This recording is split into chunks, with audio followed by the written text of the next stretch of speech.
Okay, great. I think that's in 1 minute, so we'll make a start. So yeah, hi everyone, and thank you for joining today. My name's Shona, and I'll be moderating the session. I think we've already got quite a few people that have joined the webinar, and I think the number of people attending and registered really reflects that there's genuine and growing market interest in lower carbon commodities and also environmental attribute certificates, which is exactly what we're going to discuss here today. So first of all, I want to introduce our speakers. So firstly, Erin Babicki is the co-founder and CEO of CURA, driving the company's mission to deliver low-carbon, retrofit-ready cement solutions. Erin is an engineer with deep expertise in mining, industrial R&D, and scale-up. She was previously VP of R&D at Brimstone, co-founder and CTO at Aurora Hydrogen, and professor at University of Toronto and University of Alberta. And secondly, we've got Phil DeLuna, who is co-founder and CTO of CURA. He leads the development and scale-up of electrochemical technologies to decarbonise cement. And previously, he was Chief Science and Commercial Officer at Deep Sky and a leader in carbon tech at McKinsey. And he holds a PhD in materials and engineering and was a Forbes Top 30 Under 30 and a finalist at the Carbon X Prize. Finally, we've got Alistair Fury, who is the co-founder and CEO of Sylvera. Over the last 6 years, Alistair has grown Sylvera into the leading data assessments and insights platform across firstly carbon markets and now carbon differentiated commodities. Previously, Alistair was managing director at Entrepreneur First and co-founder and CTO of KPS, a leading UK wind energy technology company, holds an MBA from London Business School and a PhD in AI from the University of Sussex. So to provide a kind of a quick intro to the webinar today, we're seeing that lower carbon commodity producers are in a bit of a frustrating or challenging position right now. And the carbon intensity advantage is real. The commercial opportunity through regulatory pressure, such as EU CBAM, buyer demand, for example, environmental attribute certificates, and investor scrutiny is real, but translating that into market access and value can be hard. And then for incumbent producers, the challenge is different, but equally pressing. How do you build a credible business case for decarbonisation when the data, the standards, and the infrastructure are still being built? There's no universal standard for carbon intensity and no independent measurement. Even the strongest low carbon claims are difficult to verify and price. And that's exactly the problem and the challenge we're here to discuss today. So CURA and Sylvera are going to walk us through what it takes to go from a low carbon product to something commercially credible and market ready, and what they think the future of the market looks like. Please do drop any questions in the chat. We have time at the end for the Q&A. So I want to start us off with a bit around, CURA, a bit of an introduction. So I think going to you first, Phil, it would be great if you could explain to everyone, what is CURA's technology? What makes it different? For sure. So cement has been produced essentially for the same way for hundreds of years. You take limestone, you burn it, and when you burn it, CO2 gets emitted from the rock itself. Limestone is calcium carbonate, and at high temperatures, that carbonate turns into CO2 gas. This is what makes it a really hard to abate sector because electrification of the heat isn't enough. Emissions actually come mostly from the feedstock, from the limestone rock.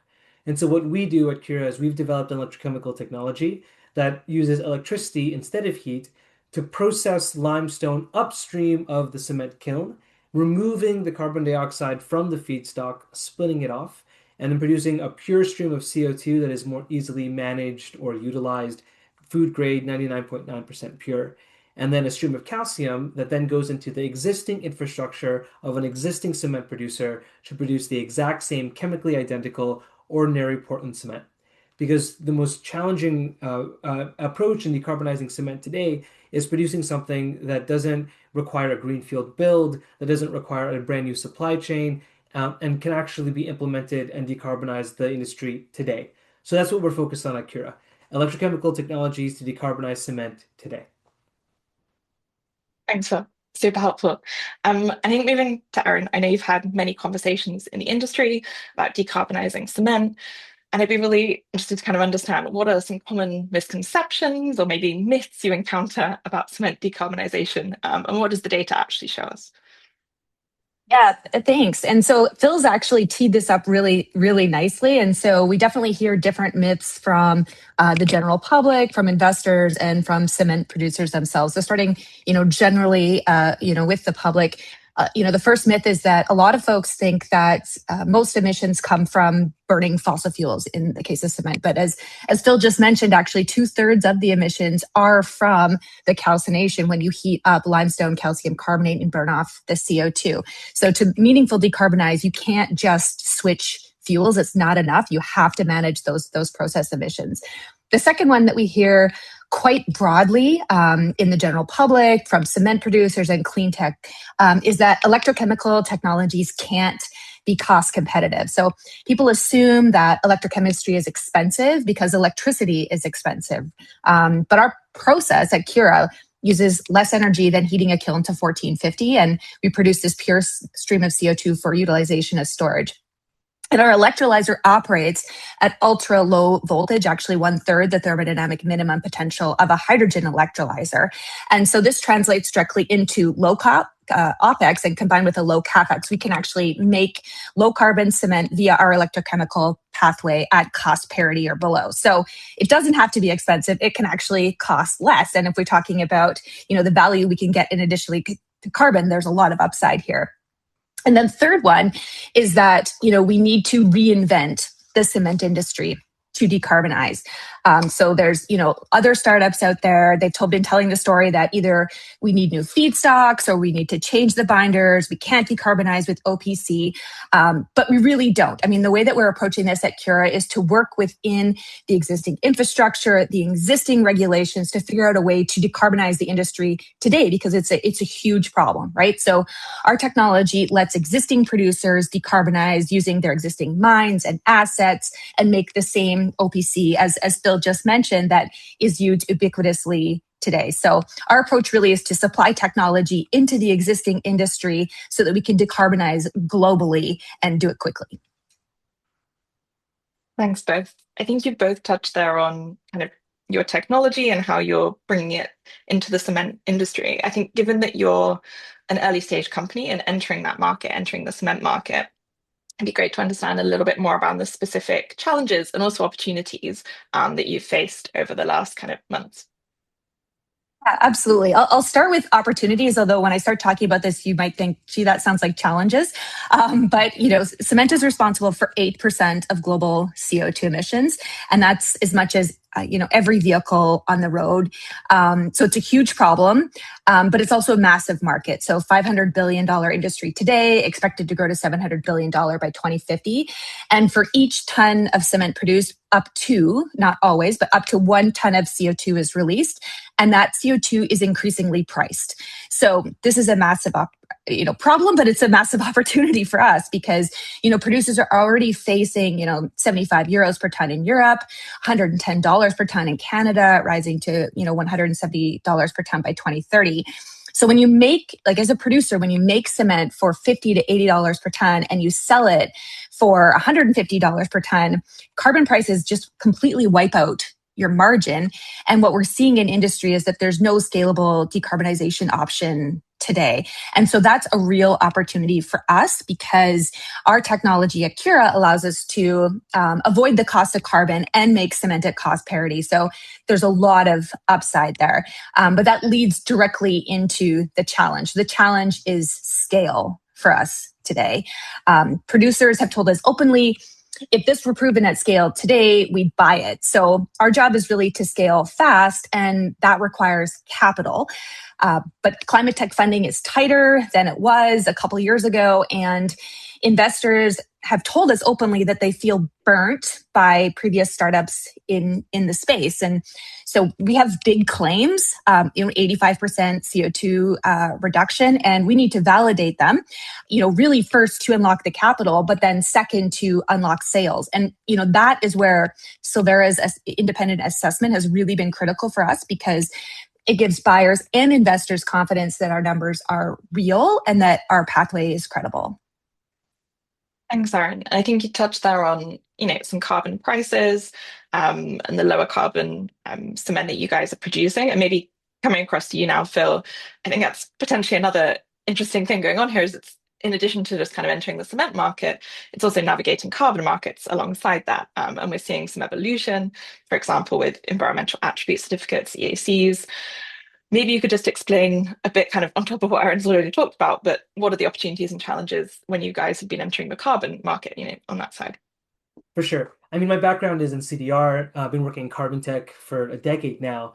And, just to address the elephant in the room, carbon markets are in a really challenged position right now, especially, with the recent news about a month ago that Microsoft was pausing their CDR purchases, and then they said that they weren't. It's part of a big portfolio approach. They have to look at everything. It's been unclear for both producers of carbon credits and also investors. A lot of people believe, and I believe this too, that the voluntary market is really a pre-compliance market. The voluntary market in the carbon credit space is a stopgap until we get to the point where governments and compliance markets start to step in. And we're starting to see that. The UK has said they're going to be implementing a CDR into their ETS. Same with EU, et cetera, et cetera. But on the corporate demand side, what's really interesting is that corporates, especially like let's take the case of Microsoft, when they made that net zero commitment and to actually be a carbon negative company, that was before the boom of AI. And a lot of the big buyers, especially in tech, in sustainability, that care about decarbonizing their operations and their product, but also have the onus to do it because of, and the wherewithal to do it because of their profitability. A lot of them made these initial commitments and claims before the massive explosion of both energy consumption, but also physical infrastructure build in the sense of data centers and the infrastructure to supply that. And so it's one is their carbon math is getting harder, and two is where those emissions are coming from is also changing. It's coming from the built environment. It's coming from building things in the real world. And so corporates and customers are start thinking of, okay, yes, CDR is important, it's critical for us, but we have this large carbon footprint that we weren't expecting in our supply chain that we now have to address. And that's where EACs really come into play. Corporates are now looking at this more from a like for like emission reduction. Rather than purchasing CDR to take care of historical emissions or emissions that are diffuse, if I can purchase an EAC to decarbonize cement production because I'm building things with a lot of cement or building things with a lot of steel or building data centers that use a lot of energy, then let's do that. And in many ways, it's an evolution or, a going from renewable energy credits or RECs in the energy space and taking that same application approach and applying it into the commodity space, whether that's book and claim for sustainable aviation fuels, so you address travel, like for like emissions, whether that's cement, whether that's steel, whether that's chemical commodities. It's more of an evolution, and I think corporates are becoming much more sophisticated in how they address decarbonization. It's not just let's purchase CDR credits because frankly, a lot of their emissions are outpacing the CDR purchasing that they can get from both the supply on the market and also the durability of it. But it's now how do we use EACs to decarbonize real world decarbonization for the things that we do? Yeah, that's really helpful. Thank you. I think with Aaron and Phil covering kind of, some of the challenges in entering the cement and carbon markets as well as the opportunity, but the need to unlock capital. Maybe moving to you now, Alistair. It'd be great if you could tell us a bit more around how Sylvera approached kind of assessing different mechanisms that CURA could utilize, and some of the financial modeling that was done there. Yeah, great. Thanks, Shona. And yeah, nothing like hearing the challenges from like boots on the ground.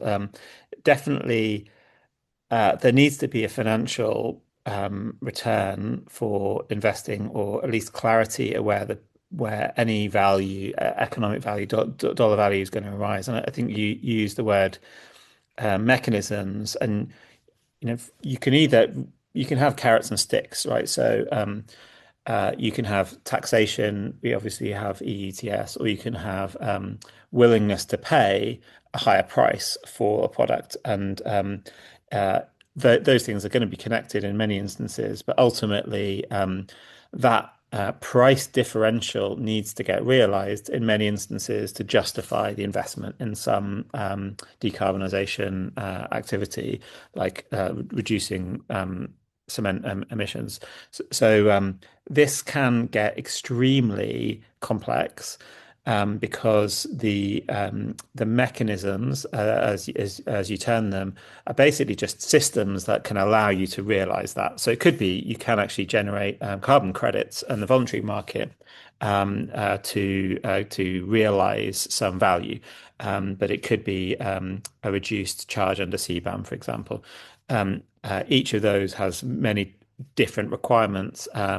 And we frequently meet actors who are trying to navigate this process, and it takes a lot of time. And frankly, lack of clarity from other stakeholders around them that are necessary to bring capital is like a big point of friction. So even if the actor has clarity, those around them might need to do their own homework, and then that kind of adds another bottleneck. So the process that we went through on this is like putting the carbon intensity to one side. What are the systems where the premium could be realized, where there's a dollar value, and we started with a long list of 8 in this case, and then down selected those, and in the case working with CURA to EACs, to the EU ETS and CBAM, then you can get very practical, and it's that kind of practical step that again an off-taker, an investor will kind of want to check off, which is like, okay, you might not be certified yet. You might need to incur some cost to get certified under one of the systems. Maybe the certification isn't even like finalized yet, but can you check everything you can pre-certification? So we did that, and in those cases, you can basically say, these things are good to go. This is where you have gaps. So there's a kind of a gap analysis with explicit actions that, if you want to go down that route, you would take.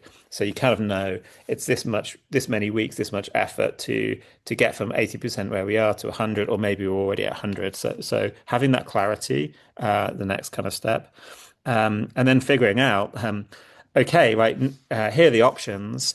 Where are the price scenarios for each of those mechanisms now, and where are they likely to go? So as of today, you might pick X, but in future, as the thresholds may change, as those dollar values may change, you may skip to Y and Z, and getting ahead of that. So you want to kind of have that in mind so you can know where you might want to switch, and under what conditions. And then those pre-certification checks come into play again, because it's like, the switching costs. Okay, to make that switch to this system in 4 or 5 years where we think the price differential will be higher, this is what we need to get ahead of. So that all kind of can be expressed in a succinct way that all the stakeholders will then understand, and that helps move things forward. Definitely. And I guess to add on to that, Phil earlier mentioned and kind of touched on some of this evolution that we're seeing over the last few years and kind of corporate strategies and carbon markets. Given, I guess, the work you've also done on the carbon market side, are there learnings that we can take forward from carbon markets into the lower carbon commodities, Alistair? So, for example, are there like key technical requirements that buyers and financiers need across the board, such as like carbon intensity? Well, I mean, ultimately, it comes down to carbon intensity. Phil made that really concrete with the example of the hyperscalers investing in data centers, right?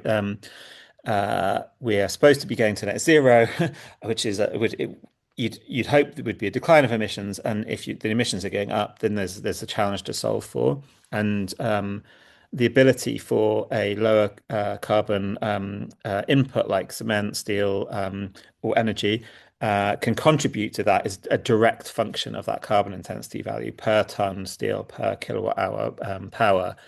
If I buy this over this, what is that kind of benefit going to be in my accounting? So that carbon intensity is absolute measure is absolutely critical. So that's the other component of the work we did here was basically like independently assessing the carbon reduction in the CURA context, and there we had 85% reductions, different scenarios without CCS, in retrofit scenarios, outside retrofit scenarios, and new build, and to get the kind of the range of what those values would be in different contexts. And then you can put those two things together, which is here's how you would monetize the lower carbon intensity. and what is the reduction in carbon intensity. And that will kind of give you your economic value for the project as a whole, because that's really what's going to make the investment bankable.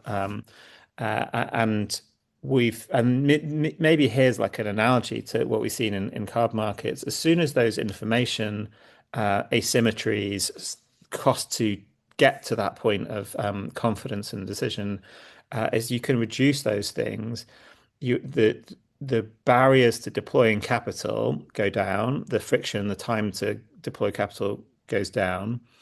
And the more rinse and repeat it comes with standardized assessments, the more kind of institutional capital gets crowded in, and then you see the like lower cost of capital, which is basically like the cost of equity, the cost of the debt to deploy those improvements, those decarbonisation improvements goes out, and that benefits everyone. So there's a kind of a multiple win scenario where we are a for-profit business, so we do this work for a fee, but that assurance adds value to the system, so that the cost overall goes down. The vendor can do more business more quickly. The buyer can get to a better decision with less diligence cost, and planetary win as well, like climate win, which is like kind of underpinning all of our late nights and sort of many grey hairs. So you just want to make this rinse and repeat, and that's where the information comes in. Thanks. So I think that we've kind of covered the work we've done together and kind of what's needed for investors, off-takers to kind of be able to see. And I know earlier, Aaron, you touched on kind of the need from your side to be able to kind of unlock that capital to enable scale. I was wondering if you could just kind of quickly touch on what's changed in your commercial conversations as a result of the work that Sylvera and CURA have done together. Yeah, absolutely. So, I mean, the work that we've done together really has material enhanced our commercial conversations. With cement majors, it's really become an essential tool. So Alistair referenced some of the different scenarios that Sylvera has mapped out. And so, for us, and this is a challenge and an opportunity, every site is different. Like, what is the electricity source? What do we do with the CO2? What is the cost of cement there?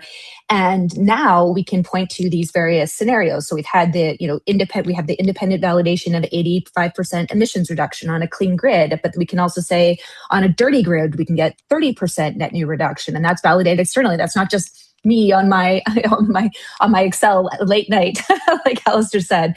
And then we also have the 15% energy efficiency baseline. So I alluded earlier that people think that energy could, electrochemistry has to be energy intensive, but now it's been validated by Sylvera, not just us, that our technology can in fact do this. So this gives us some real concrete comparable data points, and allows us, as well as cement majors and others, to really do some better modeling on each of these scenarios. And it does make projects more bankable. And so it's also given us a real bump to our financial model.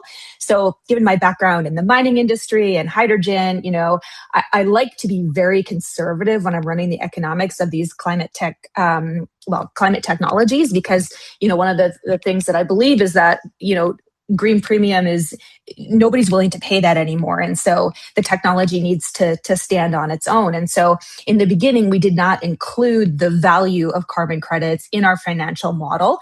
And the feedback we kept getting from investors is, why would you leave money on the table? That's ridiculous.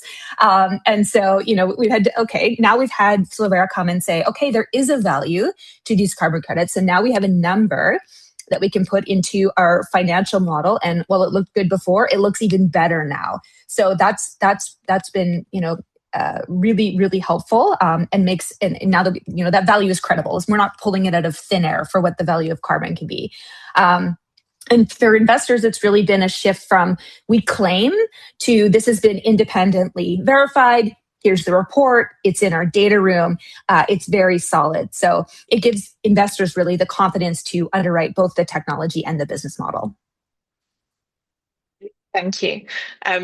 Maybe finally, Phil, to you. I know the teams are kind of connected over the last few months and been working closely. I think it'd be great to understand how you've been utilizing kind of some of the platform on the Sylvera side on an ongoing basis in some of your work, maybe just to give a bit of color around that. For sure. So Aaron gave a great example of how this has been incredible work for engagement with investors, but it's also been really, really helpful with engagement to the broader market, to customers, to regulators, and telling the story of what we're doing. So I know you're going to go through a demo of the portal at some point in today's webinar, but there have been multiple conversations where I literally open up the portal, I go to the map with all of the cement facilities, with all of the carbon emissions, and the list, the histogram of the different technologies, where we rank across them. Conversations with cement majors, we will go and be like, okay, let's go to this section because we own that cement facility, and let's look at what the emissions is. And they're surprised, like, how did they get that number? It's not exactly right, but it's there, it's close. And so, just being able to have it's one of these things where people believe it when they can touch it, when they can feel it, when they can play around with it. And it just has made these customer conversations and the urgency around acting so much more real. Thanks for sharing that. I think we've now covered kind of how we've collaborated between CURA and Sylvera, kind of challenges, opportunities in the market. I'd love to, why I kind of have the three of you here, take a bit of a step back and actually have a bit of a look at the wider market and where we see the future of lower carbon commodities, cement, but also environmental attribute certificates. I think maybe going to you, Erin, to start with. We do have a number of producers on the webinar today, and would you have advice for them to, for the cement majors that might be in the room facing decarbonisation and business case challenges? And this is very self-serving, but I would suggest you come have a chat with us. I mean, as we've been talking, Phil has deep expertise in carbon monetization. We have the technology that we believe can decarbonize at cost parity. Every cement plant is different, and Phil's talking about the tools where you can go on the Sylvera platform and look at what the different you can compare yourself to other sites. We can I think quite accurately model what the cost would be and the benefits and the carbon reductions for specific sites, as well as we can look at what the upside would be in specific markets with EICs. So highly recommend you come talk to us, come talk to Sylvera. It sounds really it sounds really self-serving, but we've done the work and we're really excited about it. And we're also very passionate about developing these site-specific models. Thanks, Erin. We've had a lot of questions submitted around environmental attribute certificates or EACs, both like on the webinar now, but also when people could submit ahead of time. So I want to make sure we kind of touch on that specifically. So maybe moving the discussion there now. And we're seeing that, really they're increasingly central to how this market is working. Maybe going to you, Alistair. Could you explain the role of kind of EACs in the market right now? Maybe a bit of an intro if people haven't heard of them before, not quite sure what they are, what they are, how do they work in practice, and why are corporates turning to them and using them? Yes, definitely, and it's easy to kind of get lost in the sort of acronyms, but it's not super complex. Super complex. Most people will be aware of RECs, so renewable energy certificates. Phil mentioned that earlier. That's a way of basically decoupling the delivery of the power to the delivery of the greenness of the power. So you're basically splitting apart the low emissions intensity of that power from the physical electrons. Like electrons don't turn up in a truck, so you do need a way of allocating where the cleanest, the lowest carbon intensity power, who took delivery of that, and basically who's going to pay the extra if there is one, and they are positively valued instruments, right? So there is a value attributed to that, and the main characteristic there is that the user of those certificates can internalize that in their carbon accounting. So in your GHG accounting, you'll be able to get credit and deduct the emissions in a proportional way to your consumption of RECs. So that's not true of carbon credits. Carbon credits don't have a formal role in GHG accounting. Now, for RECs, it's very generous and quite clear how you would use that. For materials like cement, steel, etc., there is a specific allowance under SBTi guidance, for example, under Scope 3, and like it's somewhat evolving in other systems, and this kind of relates to this moving piece. But there's a door there that's open, unlike for carbon credits where it's closed, and it's not going to be opened again until, like Phil mentioned, you move to a compliance system, and those project-based credits get a formal role in those systems. So I guess in the context of a net zero target, and this kind of relates again to the kind of CDR question. Hey, you can't use the carbon credits formally in your accounting. You know you're going to have to use removals, but it's kind of unclear until the CRCF gets active, until the use of removal credits get activated in these systems. How are you going to be able to use those credits? So you have a lot of uncertainty there and an extremely high dollar price per ton.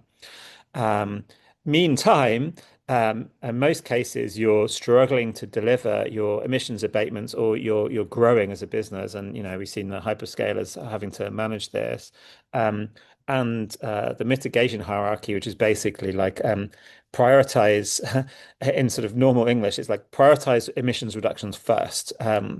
Which really makes sense, right? Given if you can do that today, you should do it today. And EACs are a mechanism where you can separate the physical delivery, which is really helpful, especially for bulky, expensive to ship goods like cement. They tend to have a relatively small distribution radius around the point of manufacture, and those consumers in that vicinity might not be willing to pay that dollar value premium for the lower value, or they may not be subject to certain cost measures or penalties. So an EAC allows you to split the good and the attribute and allow the kind of the actor who wants to take on that benefit in their accounting to pay. And you've seen this, we haven't worked with Microsoft, to be clear, but they have publicly shared their work with Sublime, with Stegra on steels, and a kind of pioneering work in this respect. And we see a huge amount more interest there, frankly, because the clarity on the accounting side, and the directness of the impacts in the field in real industrial systems that, frankly, just require decarbonisation for the world to get to net zero. Thanks, Alistair. And I think we've touched on there, and I know you touched on it earlier, Phil, around kind of the recent Microsoft news, in terms of the CDR pause and subsequent kind of announcements after that. Um, Maybe just quickly going to you, Phil, following on from what Alistair's covered, I've kind of been given your background on the CDR side and now working on lower carbon commodities. Like, be interested to hear from you where you think, kind of Microsoft news, and what we're seeing on kind of EACs, like, where do we think the market's heading? hmm I mean, you can really see if you follow these announcements and the projects and the things that these companies do, they often like to pilot and test before they expand, right? And Alistair really made a good point about Microsoft's EAC's deals on steel and cement, and those are one of the first. But you could imagine a shift in strategy for corporates like Microsoft and others to move from just pure play removals purchases into EACs to help decarbonize their actual emissions. And we see this with SCOPA, for example, the Sustainable Concrete Buyers Alliance that was just launched by RMI and GMA. And again, that's kind of the frontier of cement EACs, frontier climate being advanced biomarket commitment. In many ways, it's kind of taking that whole idea and that concept. Ultimately, I think the reality is, where will the policy evolve in this incredibly complex and dynamic space over the next short to medium term that will allow greater certainty and less friction for corporates to participate? I think the biggest difficulty, frankly, with the carbon removals or climate in general has been the change in policy in the United States ever since the Trump administration came to power. That it was a 180 whiplash move that has really shook everything.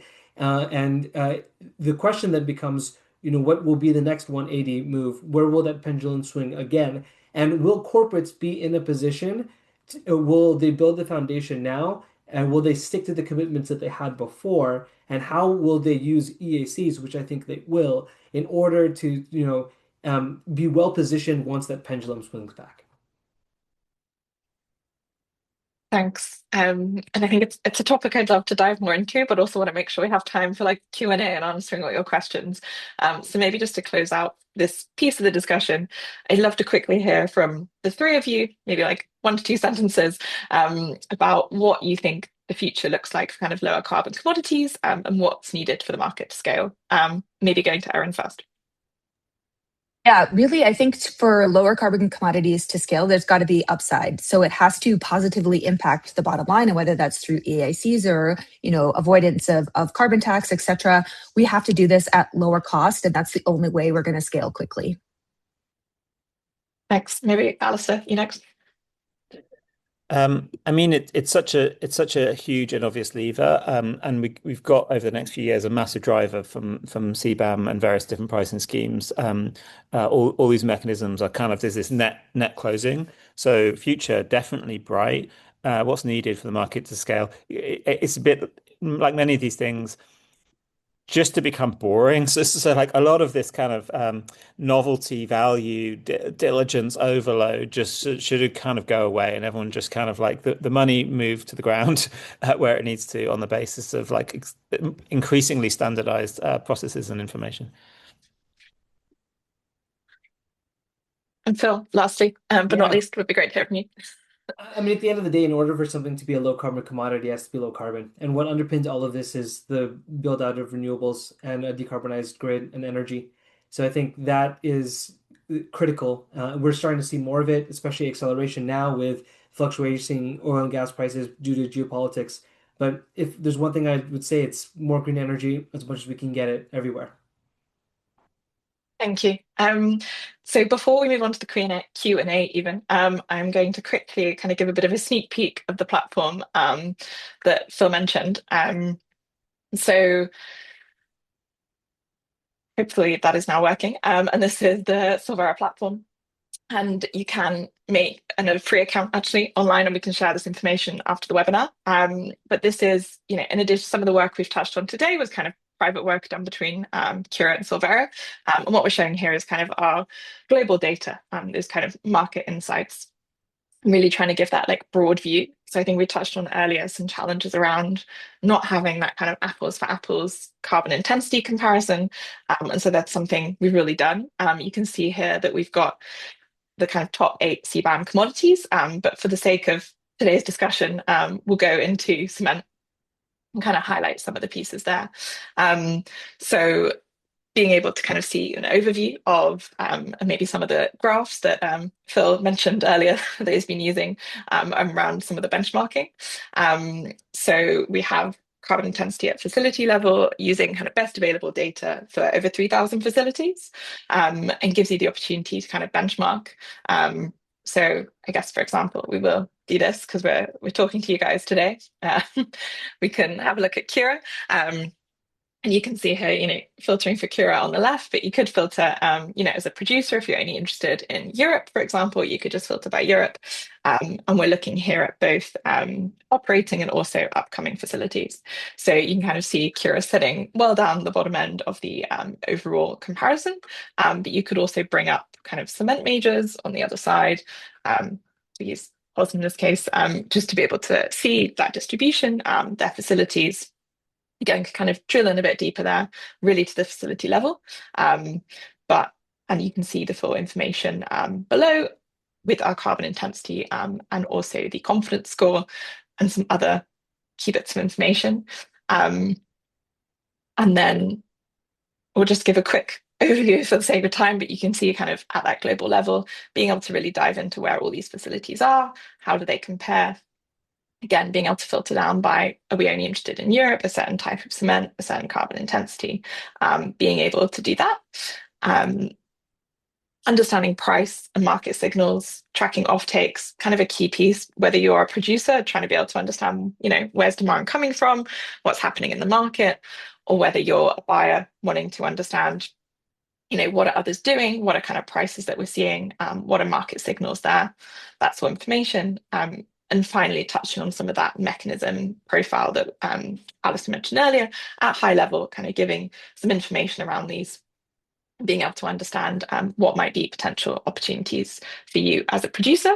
So yeah, that's a very quick whistle-stop tour for the sake of time, but hopefully an interesting sneak peek. And yeah, please get in touch if you'd like to know anything else, or we can share some information afterwards as well.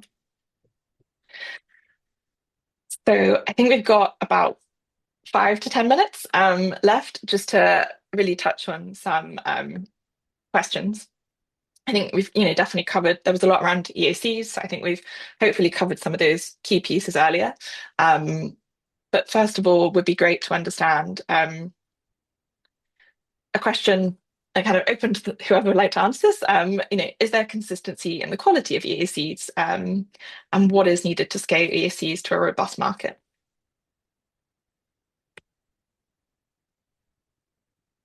I'll take a first step. So I Okay. think that consistency and quality of EACs, I mean, again, I think it depends on the commodity, right? Are we talking about sustainable aviation fuel? Are we talking about cement? Are we talking about steel? How do you approach that baseline? And where is that being third party validated?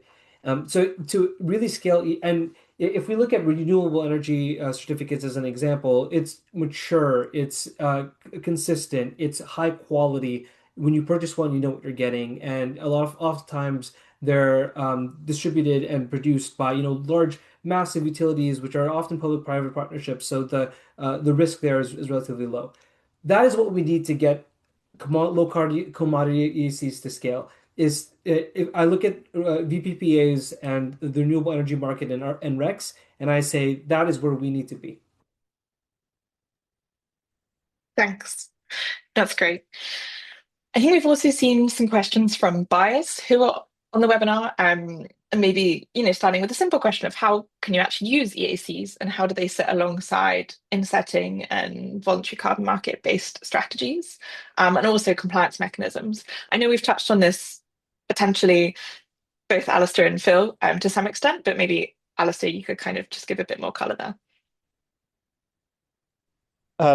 So this is where I think the simple answer is that there is no simple answer because it's very much context dependent.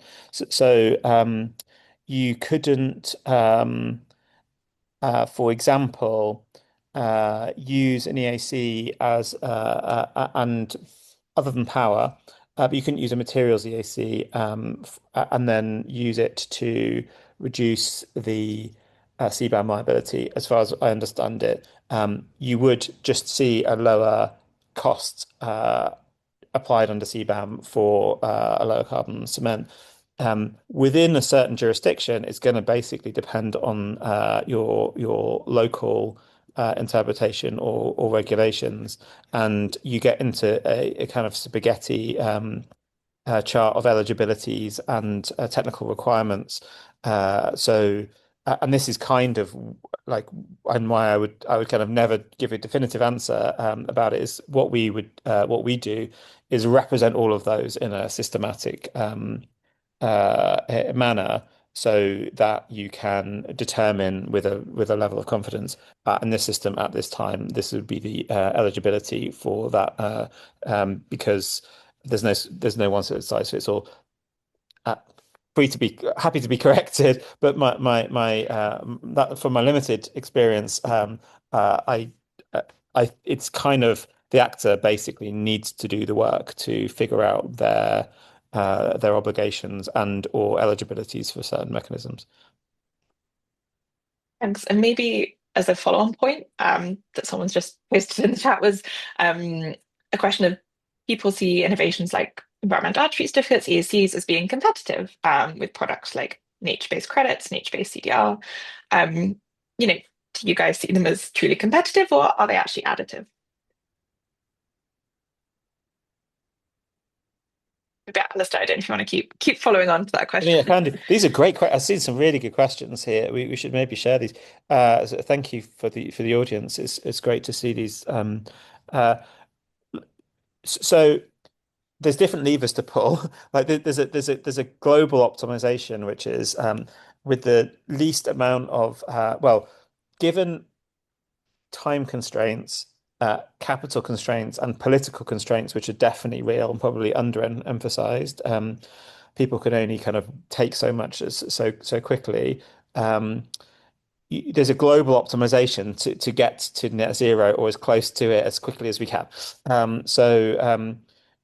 What you would hope is that we reduce emissions as fast as we can. As Phil says, it's just literally impossible to get to real zero without basically, mass depopulation, frankly, and like deindustrialization. You just can't do it. So you are going to need some. You are going to need I say some billions of tons of removals, right? So they're solving for different parts of the equation. There is now that's a very kind of happy version of it. In reality, there is a tension because budgets are fixed, that the capital is constrained. Um, and what you would kind of hope is you get to some rational outcome. But each of these things are doing different things, and uh, like there are different preferences, and as we already talked about, wildly different regulatory systems that will allow you to use these instruments in different contexts. So, now, is there a master plan that will make it optimal? No, sadly not. But each should have their place, and are additive. I think was the word that you used, Mark. Thanks for the question. They're definitely additive in the net zero equation, and you can't really pull on any lever. Each of them has their own constraints. Like you couldn't to within the next 6 months bring the global cement production emissions down by a factor of 10. Right? It's just literally impossible. So whereas other levers you could pull on, so you do have some kind of saturation of each of these mechanisms. So those things will come out in the wash and the accounting. I don't know if you guys Yeah. Phil, Erin, have a view on this, especially Yeah, Phil, maybe from maybe your just to CDRs. add a little bit of something on this, just because, in my previous life, I was a huge proponent of CDRs and said, of course, we not only do we need it, but we need it because there's a delay in temperature rise from emissions. So even if we stop emitting today, we're going to continue to see the temperature rise. So we actually have to remove CO2 from the atmosphere. All of that is still true. And so this is absolutely additive. I don't think they're competitive. But from the perspective of what we need to do to have a livable planet for our kids and our grandkids and our great grandkids.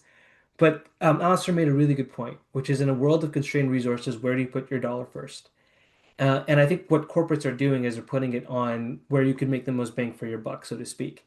Now, the thing about nature-based CDRs specifically is that we also have to think about the co-benefits that go beyond just the emissions reduction, whether that's in biodiversity increase, whether that's in a water table protection, whether that's in a localized temperature decreases, because if you have more green space closer to urban centers or cities, that helps to lower the temperatures locally, especially in times of heat wave, for resiliency and adaptation. So these are things that we cannot underestimate and undervalue. But as someone, if you're a producer and you see regulation coming down the pipeline, and you see your supply chain emissions increasing because the demand for your products is increasing, you're going to spend your dollar where you think you can make the most impact on reducing emissions. And I think that's why EACs are becoming so much more attractive, despite the fact that we still need everything else.